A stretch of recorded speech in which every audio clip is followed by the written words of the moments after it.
A new pope, American, Chicago-born. Within seconds, the Catholic internet exploded with memes, conspiracies, and open calls for a return to tradition, despite not really knowing who Robert Prevost even was yet. In this episode of Whiplash, we trace how Catholic nationalism, MAGA politics, and a global church collided, and why Pope Leo XIV is already at the center of the storm. What happens when the papacy becomes the next front in America's culture wars?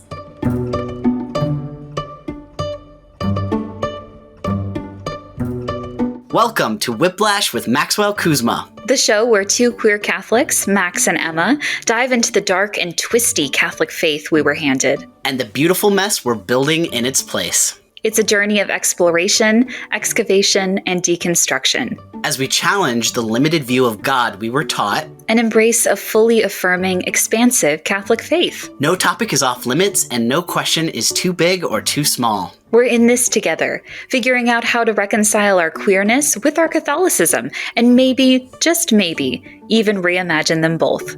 So buckle up, folks. You might experience a little whiplash, but we're here for the ride. Let's go!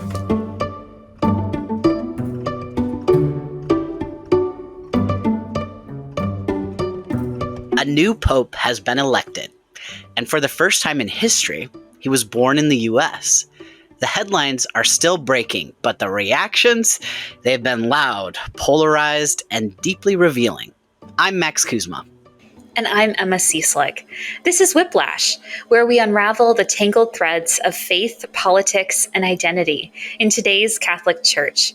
From memes to manifestos, Catholics around the spectrum are already scrambling to define what Pope Leo XIV's election means, especially here in the U.S., where Catholicism is increasingly entangled with far-right politics.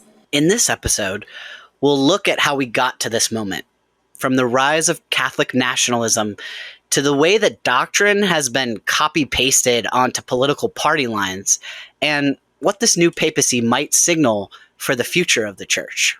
Because this isn't just a religious story, it's a political one, and the stakes are high, so let's get into it.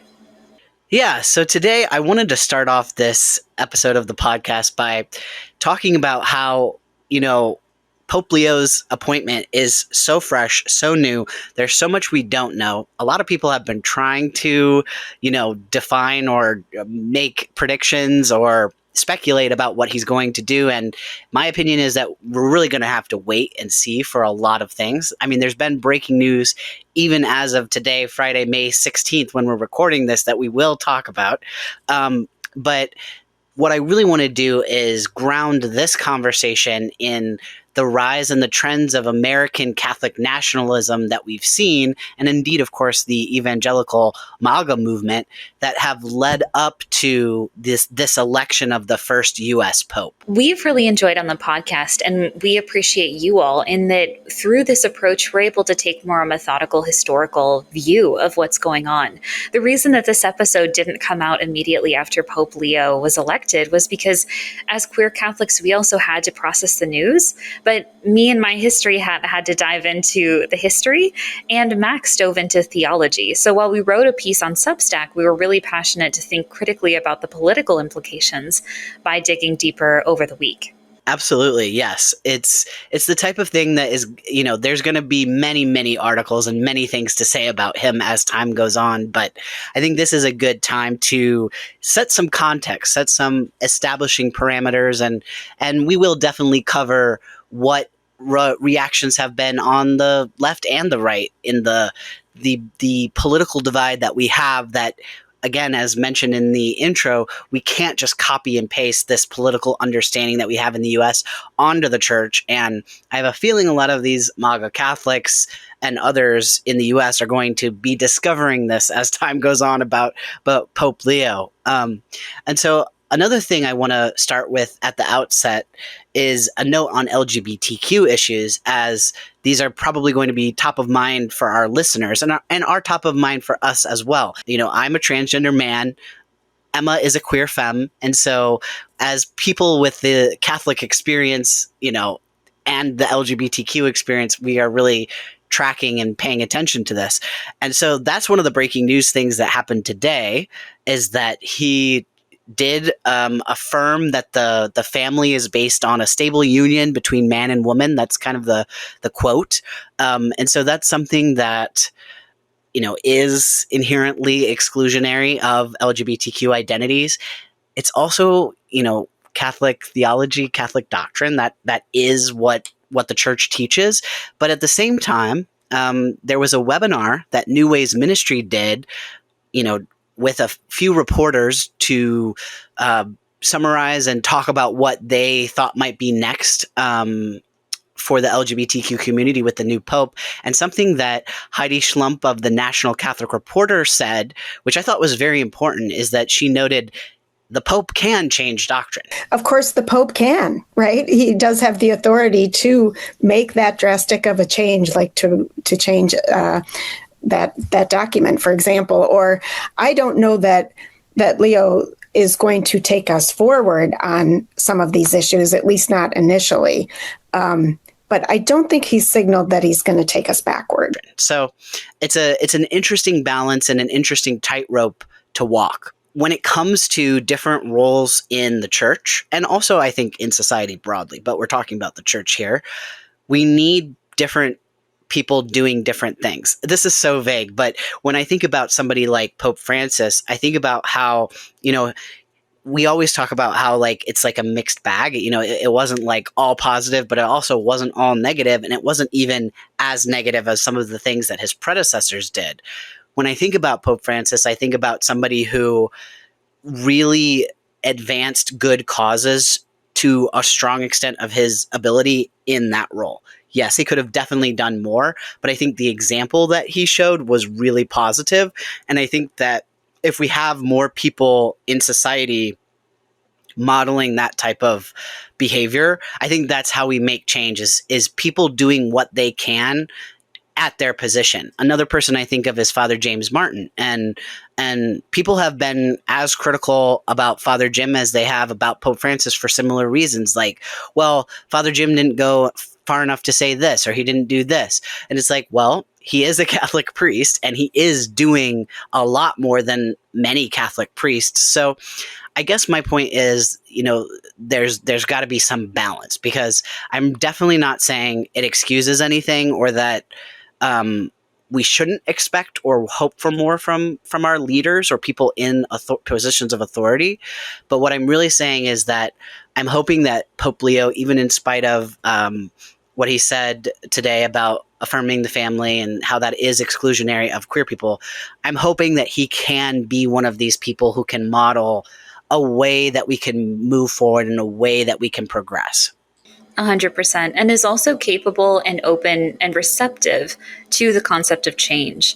I think it speaks to the idea, and I had an opportunity to speak with Father Jim Martin actually this week about this kind of a little surprise this week, and I was asking him, just on a personal note, what do you advise for queer Catholics who are in this moment trying to figure out how to respond to Pope Leo's election? People who are feeling uncertain, anxious, hopeful, excited. And for him, he just said to be open to the possibility that his understanding and his opinions, like Pope Francis, are likely to evolve and change based on the relationships and the encounters that he will have in the papacy itself. The same was said for Francis. Because of moments that he shared with people like you, Max, as well as many others, it shaped how his policies and how his doctrine within the church, but also more largely how his levels of intimate support and gentleness with the Catholics he encountered changed and evolved over time. Absolutely. And that's another point too. Speaking of his like pastoral attitude, and not to jump too forward, I'm very excited about this topic, so my mind is going go for it. A minute. And but, you may see that I dive into history that way too, where you're like, how did we get to this random topic? Yes, I love it though. And on the note of Pope Francis being an especially pastoral person, the warmth, and I always think of like basically the Latin personality, the big, warm, expressive, touchy, like all of those things. You're going to see something different in Pope Leo. He is not only a different person, so just that in and of itself, but comes from a different tradition. And I think we have, to a certain degree, already seen a little bit of that. There's one when he met with all the journalists. Somebody was like, asked him, any message for the United States? And his response was just, many. A little ominous, like then you could hear the Darth Vader theme start going in the background or something. Da, da, da, da, da, da. Especially in light, I should say, of his tweets as cardinal, being critical, retweeting critical posts about J.D. Vance from the National Catholic Reporter, which is a very interesting thing as well, because National Catholic Reporter has been called a dissident publication by people, yet it is literally read by the Pope now. And it reminded me a lot about how people will act the same way about Father James Martin, that he's like a heretic or something, but like he was a close friend of Pope Francis. He had letters of support from the Pope for the conferences for LGBTQ Catholics that he ran. So that's just another element of the whole thing. And it's been very interesting to see him, Pope Leo, in his first week and a half, from everything from all the different Chicago memes, how everyone is trying to claim him, people on the left and the right. I've seen people who I consider pretty far right nationalists being like, I pledge my fealty to the Pope. And I'm like, and you were the ones who were like, thank God when Pope Francis died. Like, this is crazy. And then something to me that makes Pope Leo feel especially relatable beyond just the American part, which is wild to have a Pope who can speak English the way that we do in that way. And us specifically, Emma and I, as Midwesterners, there's an extra layer there.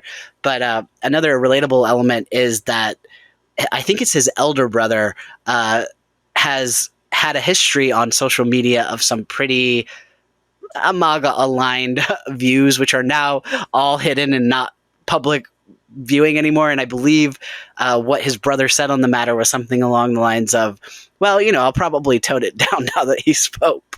Which makes a lot of sense. And I also want to highlight too that what you're saying, Max, I think is really important. It's based on it's a twofold idea. I think part of it is in online discourse, both in Pope Francis's death, as we talked about in our idea of purity tests, is this idea of gatekeeping, who has access to claim, or in many ways, I hate to use the term, but like prognosticate, or like look to the future of what this Pope is going to do, manifesting in the true most Catholic sense of the form. But I think at the same time, this gatekeeping is a huge part of who is like claiming Pope Leo. And some of that is coming out in more humorous ways. Especially I love, as someone who was raised in the Chicagoland area for a good chunk of my life, the idea that communion wine will be replaced with Malort and we'll have deep dish Eucharist. And as well as Pope Crave, to my great enjoyment, claiming that the rat hole in Chicago is a new pilgrimage site. Oh my goodness. But it's things like that I think are poking fun at the tradition, alongside, at a really interesting time, some content that is really kind of glorifying what they identify as a redneck pope. And so it's strange because Chicago really isn't part of like Appalachian communities where like the idea and identity of redneck really comes from. But I think it's part of this concept that ties to wanting to like claim and adopt him and anticipate and kind of like forward what he's saying through a MAGA lens, which is strange because people like Laura Loomer and some far-right commenters online have openly spoken about the idea that he is, quote, a woke Marxist pope already. So even in anticipation of what he's going to say based on past tweets that he's made, based on past comments that may be 15 plus years old, there's an assumption that this is going to be how he navigates his papacy. Yeah, and then you see some people who are not religious at all being like, y'all, he can't be a woke Marxist pope because he's the pope. Like, the pope is, last time I checked, the pope is still Catholic, and the Catholic Church is still not particularly woke. But it just goes to show that's kind of the playing into this, first of all, such polarization where it's like, these ideas and things belong to this side and these things belong here. Whereas my whole take on Pope Leo is that he's a beautiful challenge to this because of his like multinational identity, because he spent so long in Peru, because he has dual citizenship. Has Peruvian citizenship as well. So he's definitely somebody who is a challenge to a lot of these things. A few other responses I wanted to highlight in like this first part where we talk about the kind of the unhinged a little bit. I watched a clip of one of the writers from LifeSite like reacting. He was literally like, felt like he was like sprinting down the street in Rome, like away from the square after it had happened. And he was like, I don't know about this. Like, I think this is not going to be good. Like, he's another Francis. So that was one response I saw. I saw a video that Father Mike Schmitz did like pretty soon after. And it was basically, we have to respect the authority of people who have authority over us. Like, we have to respect that. For example, like our parents, we have to respect our parents whether or not they're good. And I was like, that is an interesting angle to take when you're talking about the Pope. We honor our parents because they have a particular role in our life. Whether or not they're good parents or bad parents, the fact that they are our parents, they have a certain degree of respect. Same with our teachers, same with our, elected officials, these kind of things. And also the same thing with the Holy Father, with the Pope. I have seen a lot of similar content, like, here's why the papacy is important, from more conservative people who are clearly trying to show that they have expectations that the papacy in many ways is modeling a type of regal, royal, almost militaristic authority that ties into really the culture war theme. And then there's also Michael Knowles, who is the far right guy who called for trans people to be eradicated. So obviously I am not a fan of this guy. So I was a little bit interested to see what he would say, given that we know Pope Leo holds more progressive views along the lines of Pope Francis. He said that he thinks it's a good sign that the Pope sang the Regina Caeli in Latin, and that he wore the red cape, the mozzetta, I think is how you say it, and that he moved into the papal palace. So again, he's identifying things that people want to like align politically, like the idea that the clothes signal political views. And to be honest, my opinion about the aesthetics of the clothes themselves, in the case of Pope Leo, because yes, they're going to be politicized because he followed Francis. And in my opinion, what he really did was split it down the middle. So he kept the plain workman's shoes that Francis modeled, but he did wear some of the regalia of it all. And my interpretation is that he was communicating that he is still holding to this tradition of what it means to be the Pope, and he's going to be a Pope. But he was very much formed and shaped by what Francis brought, and he wants to carry that tradition with him. And again, this is a institution that moves so slowly that it's gonna, no matter what happens, it's gonna take a really long time for change to come about. 100%. And building on that as well, I think, and the one video that I was thinking of specifically was an AI generated video about like the upbringing of a quote redneck pope, like situating this person who looked, of course, nothing like Pope Leo, who was wearing. Did he have 6 fingers? Yes, he did. Oh my gosh. But he was one who definitely was drinking a beer. He was in like a smaller chapel style, was preaching in the trailer park. But it reminded me of the idea of kind of leveraging and hoping that whoever this new pope would be, solely on the basis that he was born in America, he would align himself with current American far-right ideologies.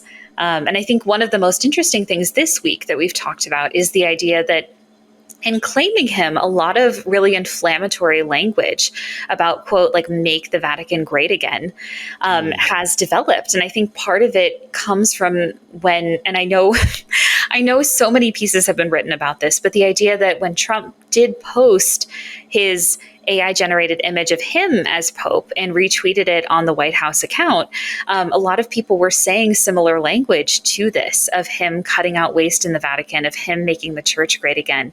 And what's interesting, actually, is that several months ago, unfortunately, there was a crime that was perpetrated by someone who had used this exact language.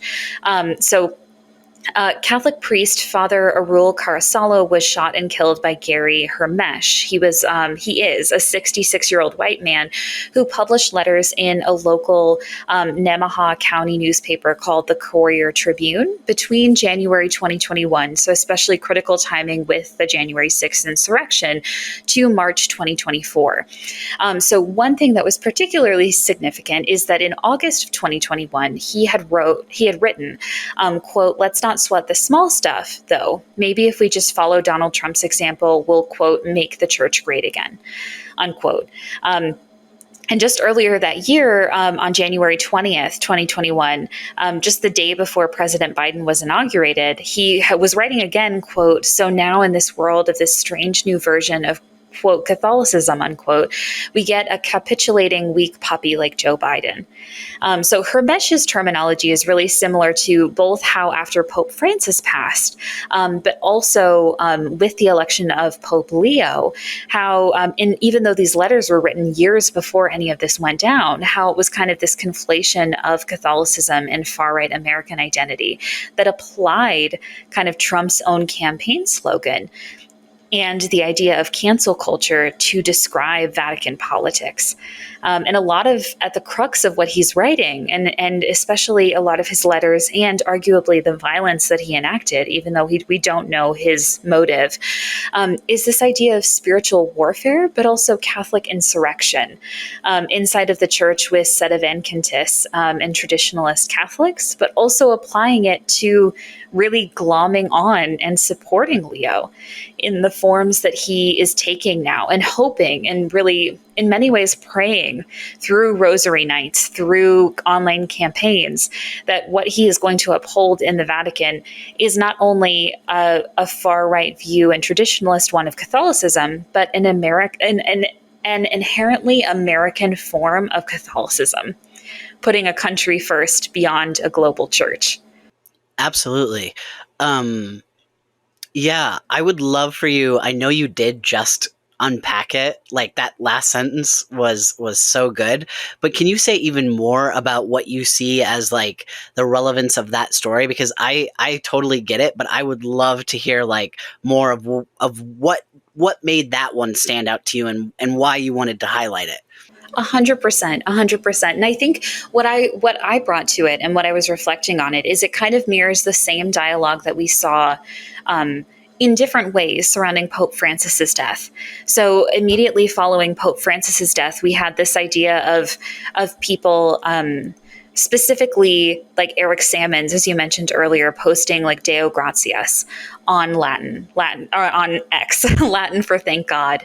And so the post, of course, sparked confusion and outrage, but literally at the same time, he was posting an opinion piece in Crisis Magazine calling Pope Francis's legacy a mess. So in many ways, with this crime specifically and the outright murder of Father Carasala, we saw that a lot of like spiritual language was being conflated with political ones to justify violence.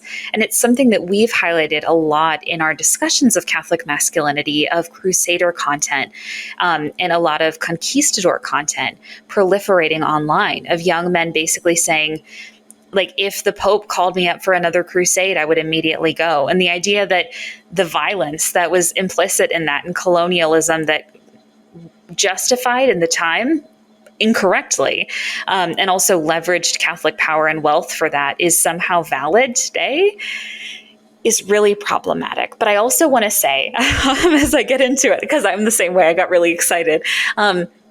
Specifically, Hermesh rallies in these letters against what he calls this, as I mentioned earlier, strange new version of Catholicism, and states that the Vatican has been infiltrated, similar to other far-right conspiracy theories surrounding the election and legitimacy of President Biden. So for me, what I saw was this kind of push to dethrone the person who traditionalist Catholics viewed as an invalid pope, arguably Pope Francis, and as some people are calling Pope Leo, who are extremely far right, closely mirrors insurrectionist language and action among far right Christian and Catholic nationalists in the US. So both leaders and groups are challenging the legitimacy of their rulers. But at the same time, this conspiracy theory surrounding Pope Francis's legitimacy along with Joe Biden's, and further applying this to Pope Leo, and their hope that he would have an America first policy for Catholicism in the Vatican, but also one that prioritized a militaristic MAGA style practice of faith, is really rooted in this idea of like a QAnon type conspiracy theory about the infiltration of the Catholic Church and the American government at its highest levels. And it's the idea that because of this infiltration, it justifies violence from traditionalist Catholics and far-right Americans. It's why so many like white American Catholic men, just like Hermesh, have been progressively radicalized by using the same terminology as violent insurrectionists that stormed the Capitol. So even though it sounds a little bit tangential to what we're talking about it, again, this predates Pope Francis's death. It predates Pope Leo's election by default. It's very much a signal of how conspiracy theories online that are proliferating about what Leo will do moving forward, about how he will uphold and somehow embody a MAGA Catholicism, is catching fire. And, it's really putting the war in culture war, which it feels like an understatement to say. 100%. It also reminds, I think it's one of those things where we talked about crusader content and conquistadors in our series, but it's also the idea of like, especially young and old white Catholics, especially white Catholic men, this idea of believing that they're justified not only in physical violence, but also in spiritual violence against queer and trans people, against people of color, that is in some way spiritually justified or approved by God, or seen as a lesser of two evils that is at the crux of what a lot of Catholic nationalism and Christian nationalism uses to argue that violence against marginalized communities is acceptable as long as it's furthering a divine plot. Yeah, it's a doozy, Emma. It is a doozy. And it's important, and that's why we really are wanting to dig into it a little bit more, because it's not just that this happened yesterday. It's not even that it just started happening during Pope Francis's papacy. This type of aggressive movement, I guess, has been brewing for a long time. And one of the ways in which it has developed in the US specifically is that the evangelical push for the Christian nationalism, which has now metastasized also into Catholic nationalism with people like J.D. Vance, Marco Rubio, Steve Bannon, Shia LaBeouf. Shia LaBeouf, Bishop Barron and Cardinal Dolan both being on the Religious Liberty Commission. There's so many Catholics that are involved, many Catholics being intimately involved in the creation of Project 2025 as well. But tracing that lineage over time, you can see how one of the ways in which it started. So in a large part of it is the desire to assert evangelical Christian beliefs onto the nation. That's really like kind of the main thing with Christian nationalism. So being a reaction to feminism, where we don't want to allow the things that feminism is presenting or pushing for, we don't want to allow those because we're trying to reassert or hold on to the values that we have within our evangelical world. But another element as well is the desire to, another way of asserting their values is in attempting to acquire more government aid, government funding for the different programs that they do. And, you know, many of them are aid programs, many of them are good things. But in desiring that, that is one of the reasons and one of the ways that they aligned with Trump.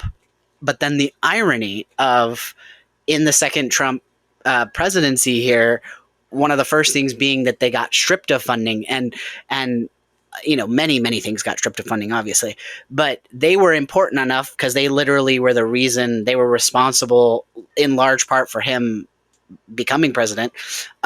They actually got like a personal meeting where they were told to their faces, instead of just a memo, or instead of just getting fired over the weekend without any explanation, that, you know, it'll be better for you guys to prove that you got the funding yourselves rather than us to give you the money, which I just think is wild.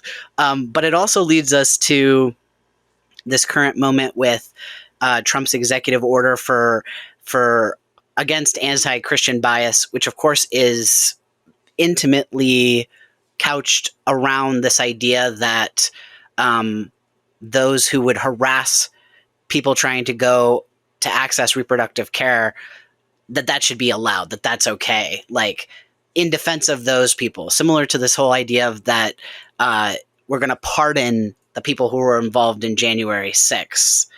And it also leads us to the Religious Liberty Commission, which is an interestingly named commission for something that really very clearly has a very specific slant, because all of the people that were chosen, slated to be on it, definitely lean ideologically to the right. So, and there's a very obvious absence of people of other faiths on a Religious Liberty Commission.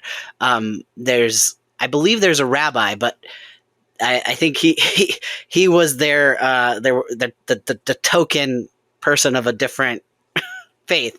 It reminds me a little bit of what's happening with Amy Coney Barrett right now, where MAGA has completely turned on her when they needed her. They needed a woman, and they needed a Catholic. They needed somebody to help them overturn Roe versus Wade.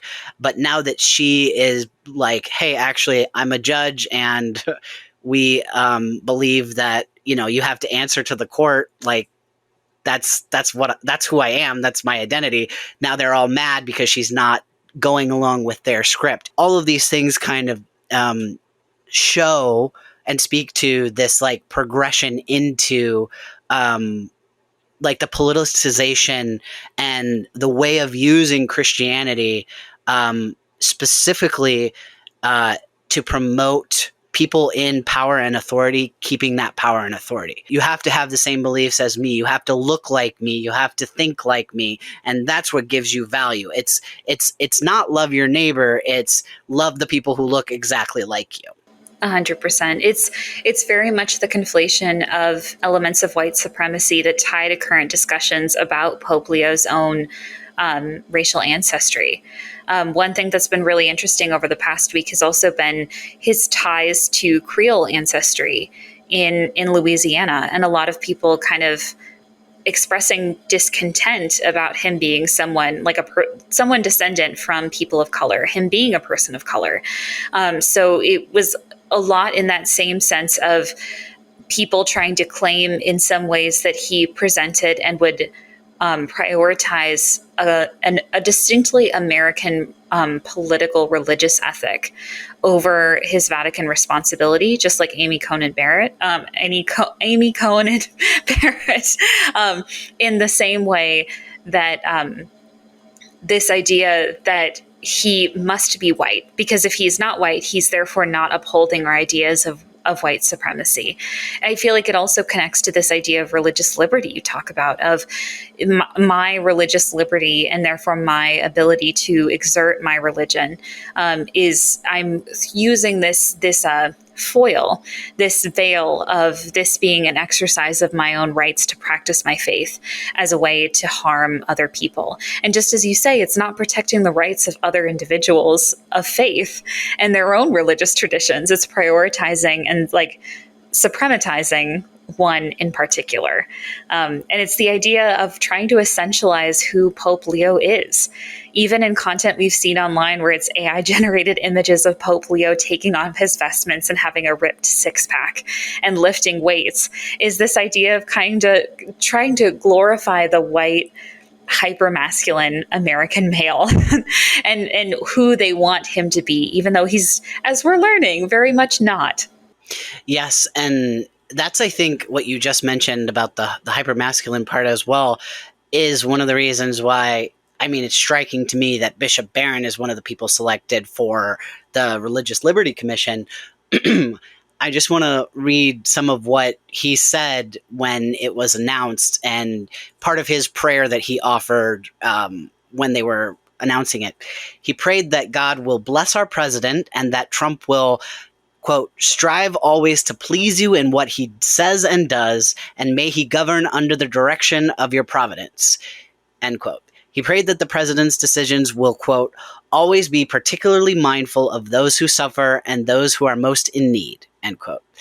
He also prayed for the American people to always be, quote, architects of justice and makers of peace, and asked God for a country that is prosperous and strong, but above all, righteous and docile to your will, which to me, specifically the part about Trump striving to always please God in what he says and does, like, I'm just like slow blinking over here, like, Bishop Barron, do you actually know anything about Donald Trump? Like, how could you say that, like, with a with a straight face, like, knowing what we know? But that's just like that paragraph, those two paragraphs together, I think really summarize it. This, on the one hand, we're going to use the religious language to basically assert our values. Like, Trump obviously doesn't embody any of this stuff, but we're going to say it as if he does. Like, we're just co-opting him into this because he fits the agenda we want. And then in the second part where he talks about for the American people to always be architects of justice and makers of peace. Well, there's that American essentialism where America is at the center. The Daily Show, when Pope Leo was elected, did a great montage showing all the people losing their minds that Leo didn't speak English in his very first address. How can he be an American pope if he didn't speak English? And again, this brings me back to my point about how that's why I really feel that Leo is going to be this global answer to American exceptionalism. And there's, of course, also the famous quote where Barron basically said, you know, ahead of the election of Pope Leo, before we knew it was Pope Leo, he said something along the lines of, basically, we won't have an American pope, and this is someone else's quote that he was quoting, we won't have an American pope until America is in decline. And then Pope Leo was elected, and then Barron added more later, and he was like, I guess I was wrong. And we're all like, no, you were kind of right, dude. But yeah, just it's just your decline we were talking about. Another thought that came to me recently was I was actually really thinking about this concept of manifest destiny. and this idea that was prevalent in like the American pioneer, basically, where it's like, basically we have this God-given right, perhaps even duty, to like go forth and like conquer the land. And but I feel that and we see this with technology and everything too. Like, I feel like that just continues on like this, even though but I mean, even with nations, because like, even with Trump doing the AI generated image of himself as Pope, he's like, okay, it's not enough that I already have all this.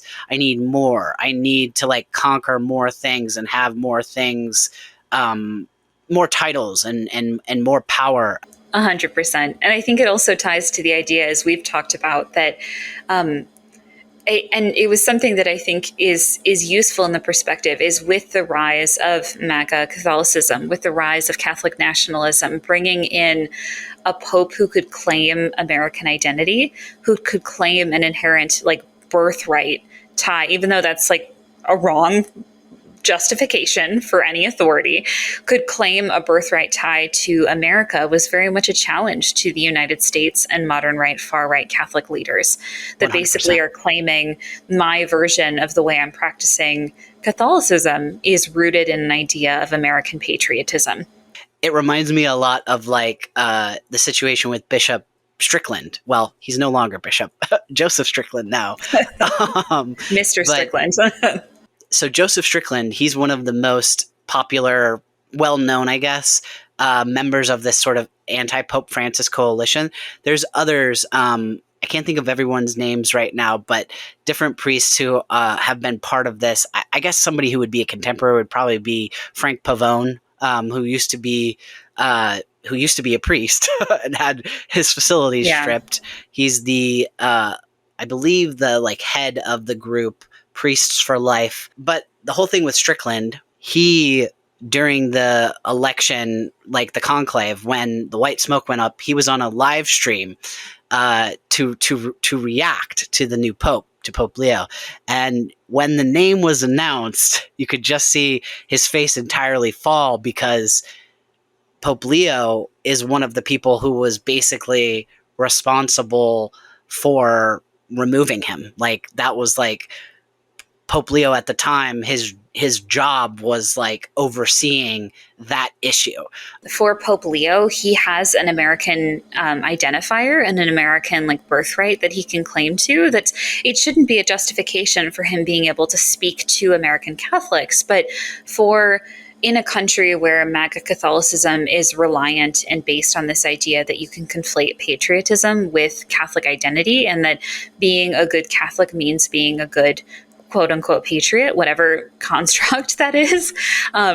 It ties to thinking around 4th of July, which I've seen, especially within like American far right Catholic communities, of like nativities, like with Christ swaddled in like an American flag with Wild. Yeah, with scarves that specifically have red, white, and blue images of Mary on them. So it used to be this very much like isolated community, but what's really difficult about it was the danger in Trump posting an AI image of himself as Pope, because it rose up the idea that political identity, especially a far right political identity, could allow someone or enable someone or provide justification for someone's conflation of political ideology with a religious tradition and with religious ritual. So it's at the crux of what Pope Leo went against, and arguably potentially why he was elected. And that's so well said. And I keep thinking, and I haven't said it explicitly, but I keep thinking about it every time like you're sharing some things, is the role of COVID-19, because like we saw all the things like the QAnon conspiracy, so many conspiracies really flourished and took root during that time. So many people went indoors and stopped interacting with their community, with people different from them. The isolation and the consolidation of people with similar views just heightened, and is also provenly algorithmically driven. You know, people on social media are fed more of the same of the things that they already believe. And into that, we also have AI, which I was thinking of when I was talking about Manifest Destiny as like yet another. Well, we have to conquer the digital world. You know, we conquered we conquered the physical world, so now we have to conquer the digital world. Just that conquering mentality over and over again. But the role of AI in proliferating things like what you were talking about, because like again, it's like technology speeds all these things up, because it's one thing if one person in one small town puts an American flag on this one nativity, but now anybody can put an American flag swaddling Jesus by typing into a text box into an AI. So I just think that is just a highly significant part of it. It's the echo chambers. That's the word I'm looking for. The echo chambers are just tightening and tightening and tightening and becoming more and more intense. And we know it's this stuff too. Like the people who proliferate the crimes, like the gentleman that you spoke about earlier, they tell us, they leave manifestos, they leave information and tell us, yeah, these are my beliefs. This is the echo chamber I live in, and this is what I see as reality. It connects to this idea that we've talked about of this concept of white supremacy being connected to colonialism and seeing a justification, and not only a justification and excuse of past church actions, but an open embrace of like past church violence, like we've talked about with the Crusades, as being something of a lesser evil, as being justifiable in order to spread Catholicism. And it's the same way that, just as you said, we see like far right Catholic Americans, Christian Americans who are able to leverage their idea of faith as justification for the violence that they enact on others. And in the same way, as we say, what the church has done, the church is not a perfect institution. It is far from it. What we talk about with the Crusades, with Christian boarding schools, with spiritual and physical violence through conversion therapy, through isolation, through outright murder of people of color, of queer and trans people throughout the history of the church. None of these things are okay. But the idea of being able to lean into a political campaign, one that arguably aligns itself with far-right militaristic intentions, is trying to glom onto the idea that all of that past of the church is excusable to sustain itself, which is really, really scary and dangerous, especially now. So I'm hopeful that Leo will kind of try to counteract that. And as you say, emphasize a more globalized perspective of communion and continuity and community in order to survive in conversation with one another. Yes, and that's so well said. And I actually genuinely have a lot of hope about that. Having a leader, having somebody in a role of intense authority, for better or for worse. You know, we live in a society that has these roles with a lot of authority and power. And so if we're going to have that, like if we have to live in a system that has that, then having somebody like Pope Leo, to me, bodes well. Even if he ends up being less LGBTQ accepting than Pope Francis was, that will really hurt a lot. That will damage my relationship to the church that in many ways was healed in significant ways by Pope Francis, not just meeting him personally, which not everybody has the chance to do that I had, but just by his example and what he did. But what I'm saying is that piece aside, I think having somebody who is, actively calling for an end to war, speaking up on these very important global issues, challenging this idea that all Americans are always one way, like that to be American means to be bold, aggressive, doing all these things. He's challenging all of that. And for that, I do have hope, and I do think is a really positive example going forward.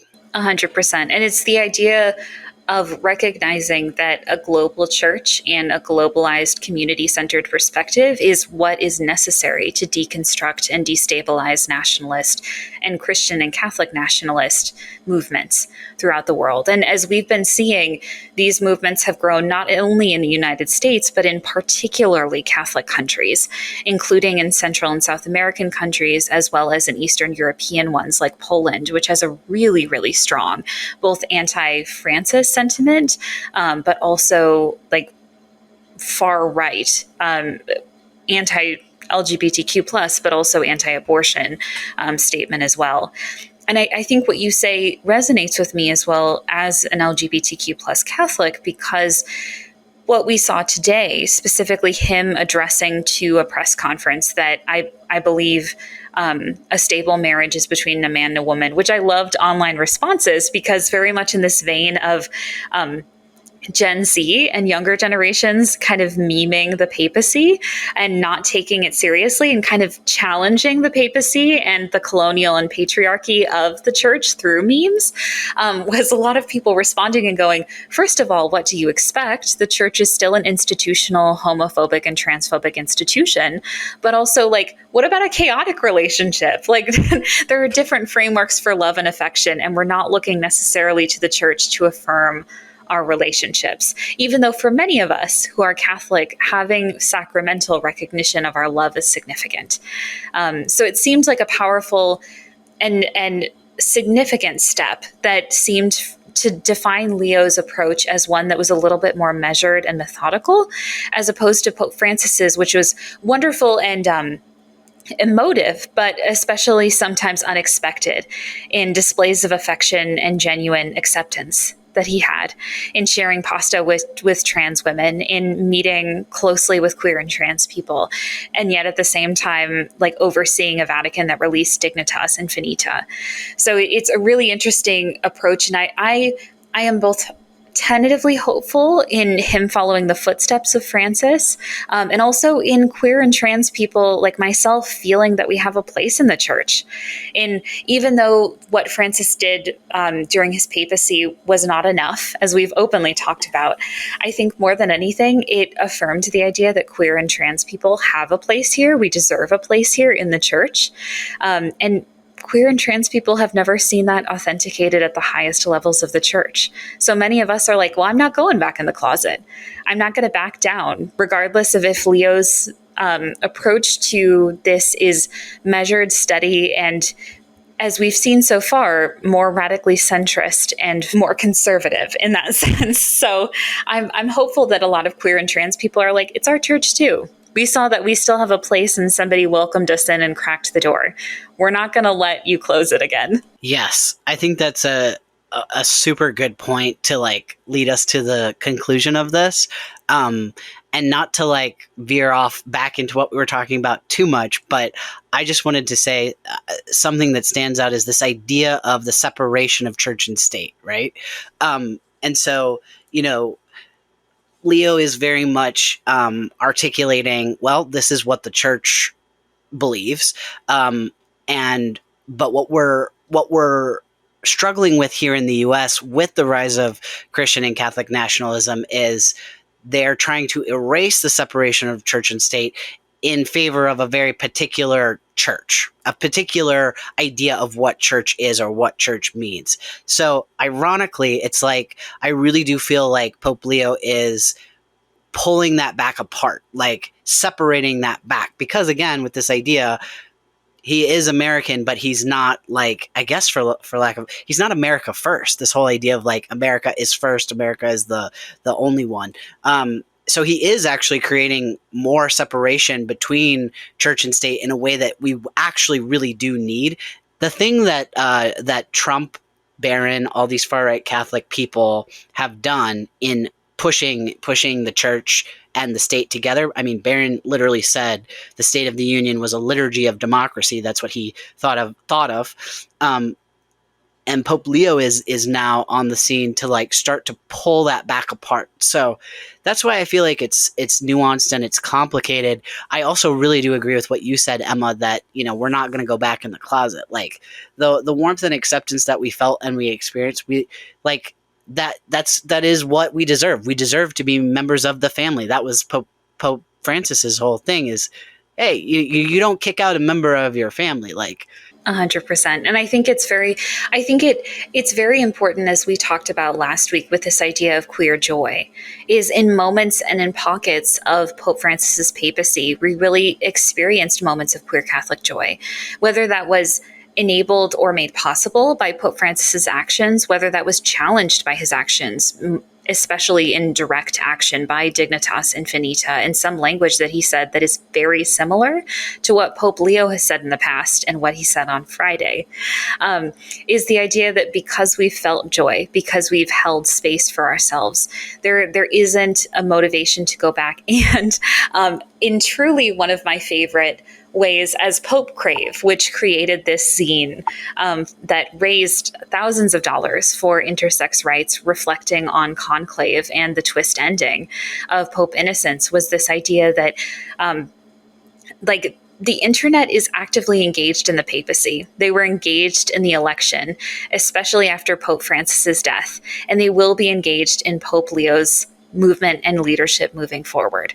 Not to say that people can have tangible action online, but to say that if anything like MAGA Catholicism is an expectation that people can be influenced and led by what happens through online forums, so too can some of the highest seats of the Catholic Church itself.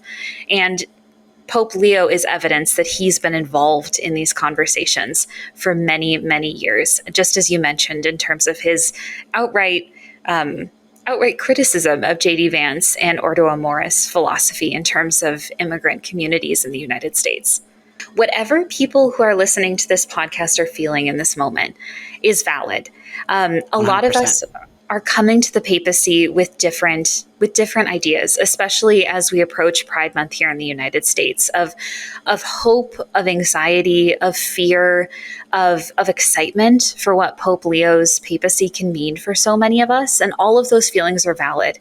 These are just our personal reflections on what we've seen happen to the conflation of American far-right politicality and Catholicism in the United States.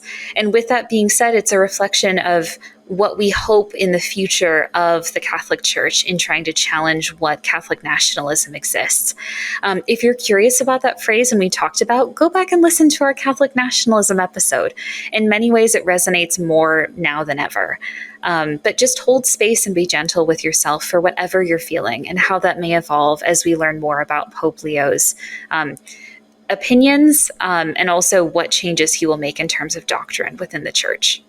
Absolutely. That's something that's really important to us is the true diversity of opinions. We're not here to say we are the only ones who know and our opinions are authoritative. I mean, there's plenty of things that Emma and I don't fully agree on or have different views on. Like, we want everyone in our community to feel that they are allowed to hold the views that they hold, have the emotions that they have. I mean, I even do have mixed emotions. I have excitement and I have sadness about this most recent statement. 100%. And one more point just to caveat is that while we say that it's important to have difference of beliefs, we both hold that what Pope Leo said this past Friday, literally today, is not valid. As we've studied in church history, there are dynamic and fruitful relationships between people of the same sex. There are meaningful relationships and spiritual leadership that come from queer and trans people throughout the history of the Catholic Church.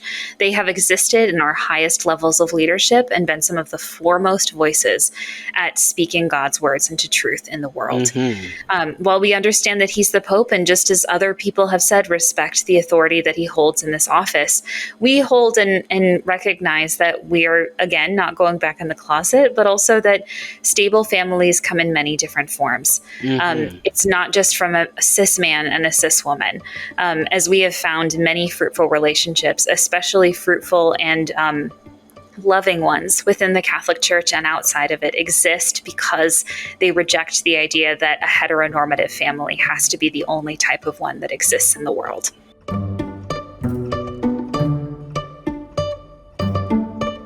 Pope Leo XIV has only just stepped onto the world stage, and already the battle to define him is underway. We don't fully know what kind of leader he'll become for the global church, but what we do know is that Catholicism in the US is at a crossroads, and so how we talk about this moment matters. The role of the papacy in this time is important, but equally important is the way we reflect on how we got to this moment, as well as thinking critically about where the church goes next. The narratives we promote, whether conspiratorial, hopeful, or critical, can influence public perception and opinion. The way we frame these issues matter. This episode has been an opportunity to pause the frenzy of reactions and reflect more deeply. This work is an invitation to consider that the way we talk about what's happening in the church will influence whether people feel despair, defiance, or even hope, whether they see a place for themselves in this church or see the door closing for good. It's a reminder that the discourse we engage in is shaped by events that have come before us, and that our role in telling the story of the current moment is spiritual work. Every time we speak about the church, we're helping to build or dismantle the future of it. So if you found today's episode helpful, challenging, or even just thought-provoking, we'd love if you'd share it with a friend. You can support Whiplash by becoming a paid subscriber on Substack, which helps us keep this work free and accessible for those who need it the most. And if you're already supporting us, thank you. We don't take this work lightly, and we're so grateful to be in it with you. Until next time, take care of yourselves and take care of each other. Goodbye!